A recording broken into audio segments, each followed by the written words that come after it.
The left side of the Rams' offensive line implodes at the start of training camp. Max Muncy is going to start swinging a bat, which is kind of important if you play baseball. And people are starting to talk up new Lakers coach JJ Redick. Good morning. I'm James. This is your daily dose of sports and snark for the greatest sports city in the world, Los Angeles. This is the faithful Angelenos morning report. So it is August 1st, 2024. Lovely morning. I'll be heading back home tomorrow. Can't wait. But what the heck? If you like being in the know about LA sports, please click the like button. Please click the subscribe button. There's a notification bell. Hit that. It'll let you know when we drop new content. Sharing is caring. Let people know it exists, and by all means comment. Now, before we go through the news and notes, a look at the scoreboard. Slime Diego 8, Dodgers 1. LA limps home after a 1-4 road trip and flat out gave up the ghost to the Puds. Clayton Kershaw got rocked, didn't even strike anybody out. The Dodger lead in the division is down to 4.5, but I hate to break it to the national press. That's still a significant lead. But no. Let's not get it twisted. The Dodgers straight up stunk down south. Meanwhile, the LA Galaxy knocked out San Jose 2-1. Miguel Berry punched home the game winner. The Galaxy also punched their ticket out of League's Cup pool play with the victory. Meanwhile, today, San Diego is going to play Angel City FC at Titan Stadium over at Cal State Fullerton at 7 o'clock. This is the Liga MX Summer Shindig or whatever the hell it's called. But something cool. Christian Press, who has been absent from the pitch since 2022. The lady had 4 surgeries to her knee. Ouch. She will be available to play tonight for Angel City. And let's get to the news. Just before the start of training camp, people looked at the Rams' offensive line with the admiration that alpha males give to monster trucks. They did everything but give the linemen nicknames like Gravedigger and Megalodon. So it brings me no joy to tell you this, because I too would love to be an alpha male. Gravedigger and Megalodon are injured. And suddenly that offensive line on the left side is starting to look more like a Tesla and an El Camino. Left guard Jonah Jackson will be out for the entire preseason with a bruised scapula. This is according to ESPN.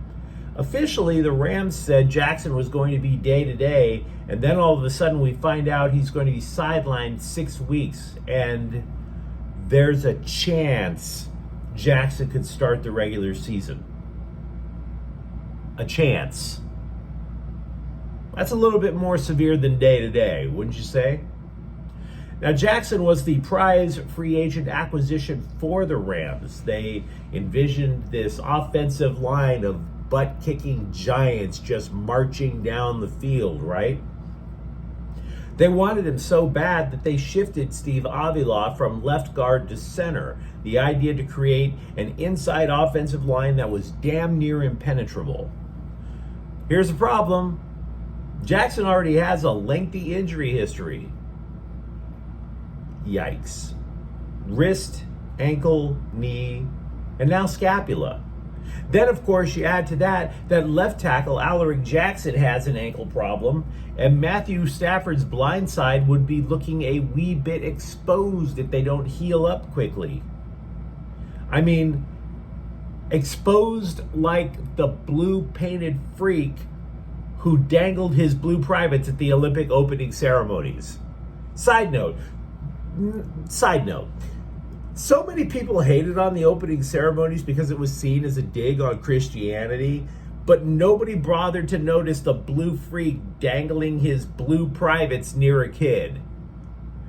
People were okay with that, I guess. It was just the Last Supper part that got everybody angry.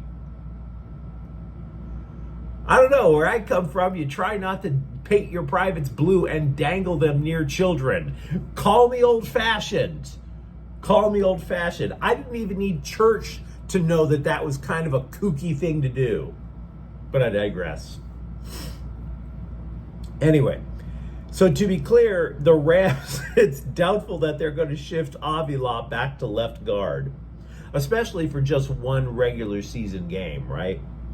Moreover, the Rams don't even like playing their starters in the preseason, so it's doubtful we would have seen a lot of either Jackson. The question then becomes how bad Alaric Jackson's ankle is. Now, the Rams are claiming he's day-to-day too, because the next guy up to play starting offensive line would be Joe Noteboom, which is not a bad sixth guy to have around, but he's played more tackle than guard. And Jackson has experience at guard as well.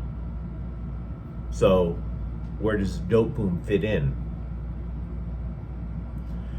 Is help on the way for the beleaguered Dodgers offense? Maybe. Dave Roberts told the Scribes that Max Muncy, quote, had a breakthrough, unquote, and will take some swings today. Here's the problem. Swinging a bat is what led to Muncy's recovery being put on hold twice already. I realize he has to do it in order to eventually play baseball again. I'm just not sure we should be getting our hopes up that high right now. Maybe Mookie Betts being healthy again is something to hang your hat on a little bit more. Recently acquired Jack Flaherty will make his Dodgers debut Saturday against Oakland. He also downplayed a report in The Athletic that claimed that the Yankees backed off of trading for him due to injury concerns. Flaherty told the LA Times, quote, "I felt great since we got back from the All-Star break, or right even before that," unquote. Let's be real, that doesn't exactly settle the nerves in the stomach, but I'll ride with it for now. Gradually, we are getting information on JJ Redick as a coach, as opposed to Redick as a personality, which, frankly, I look forward to hearing more of this. It's up to us whether we choose to believe what we're hearing, of course. For example, Redick's college coach, Mike Krzyzewski, he goes on Fox Sports 1, and he said about his former player at Duke, quote, "JJ is amazingly competitive, is prepared as well as any player that I coached at Duke. He's smart, he's confident, and he understands the game. Having 15 years of being a pro, he has empathy for the guy trying to make it when he was trying to make it, and for the veteran who's still trying to make it. He was never a superstar in the NBA, but he was certainly a superstar and the National Player of the Year when he played in college. So I think he has empathy for what a roster would look like. He certainly understands the program and desperately wants to be a coach," unquote. Look, you would be foolish to just blindly throw away what Mike Krzyzewski says about coaching. I think we can agree with that. That guy's going to forget more about coaching than you and I will ever know.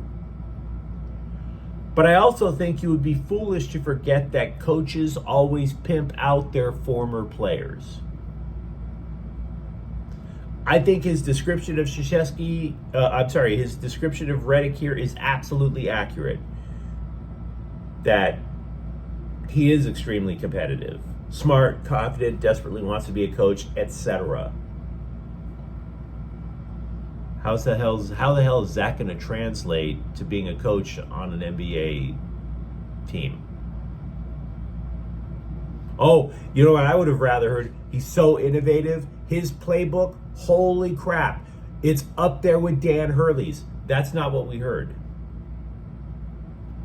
He really relates to players. Didn't hear that. All the drama you've heard about with the Lakers for these last few years, ever since Dr. Buss died, JJ Redick is going to smooth that. Didn't hear that.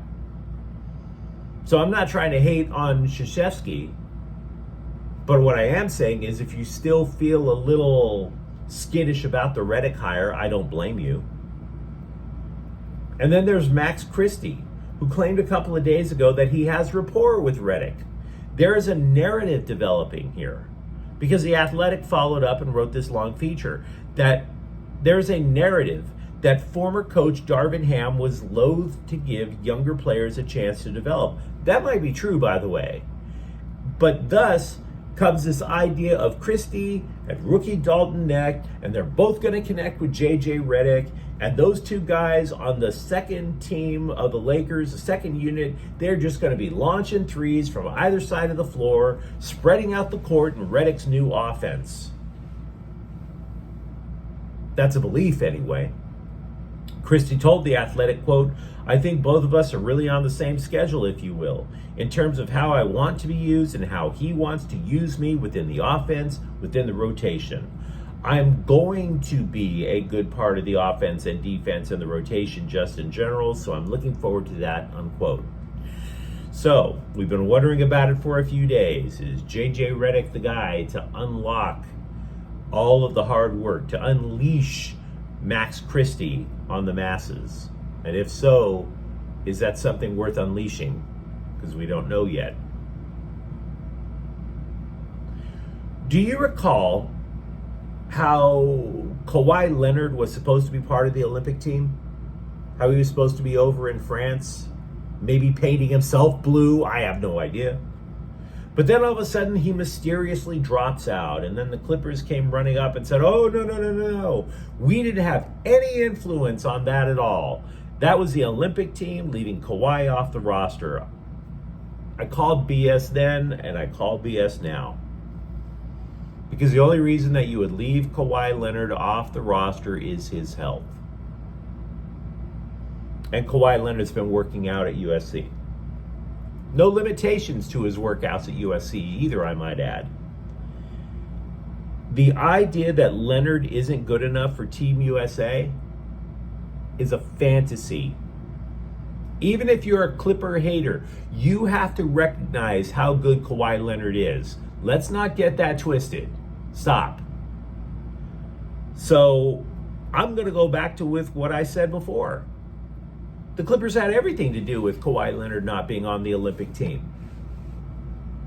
They're opening a new arena. They lost Paul George. If Kawhi Leonard gets injured, and believe me, it's more of a when than an if, but if Kawhi Leonard gets injured again, the Clippers are absolutely toasted. In a brand new arena. They're trying to get their own identity by moving out of Crypto.com, where they were clearly the second, the stepchild to the Lakers. They need Kawhi Leonard. They need Kawhi Leonard more than the Olympics need Kawhi Leonard. They need Kawhi Leonard more than Team USA needs Kawhi Leonard. And Kawhi Leonard is not shy about saying, you know what, I think I'll sit this game out. So yeah, the idea of him sitting out the Olympics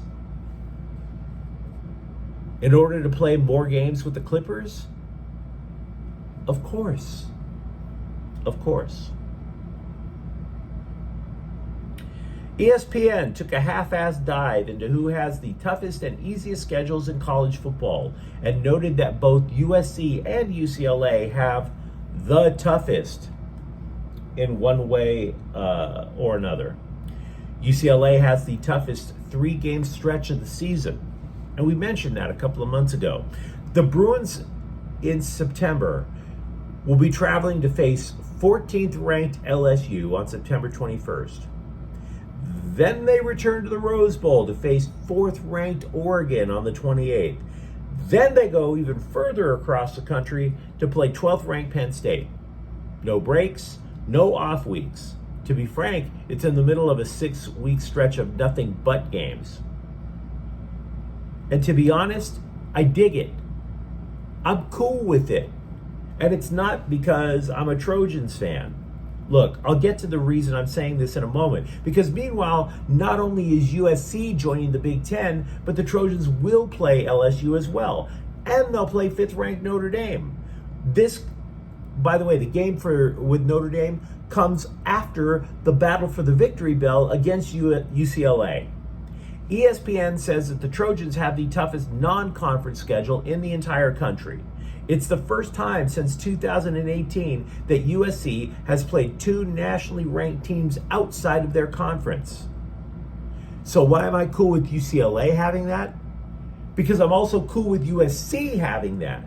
And the reason I'm cool with both teams having that is I don't want to hear a peep from any of those mouth-breathing, beer jug-blowing yeehaws in the South talking about the West Coast being weak. No SEC team is going to schedule two nationally ranked teams. They're not doing it. They're not loading up their non-conference schedule. No other Power 4 conference would consider this. USC and UCLA scheduled up. They have a chip on their shoulder. They're going to dare you to knock it off. And I'm here for it. Even if they lose, I am here for the chutzpah. With USC training camp set to open Friday, Lincoln Riley gave an injury update. 4 backups will not be participating, including 3 freshmen. The only named player, the only player that you might have heard of who is on that list of injured players is tight end Carson Tamarachi. And he had a breakout game in the Holiday Bowl, played a lot, caught a 32-yard pass. But you let me know what you think in the comments thread. For example, are you still cool with the Rams and what they did in the offseason, considering their left side of their offensive line went pfft? Are you hopeful that Max Muncy can be the savior of the Dodgers? And if you enjoyed the content, don't forget to subscribe to Faithful Angelenos. We're talking LA sports every single day here. Thank you for watching. I'm James. We'll be back tomorrow. Faithful Angelenos is a Kian Corte El Queso production. Take care.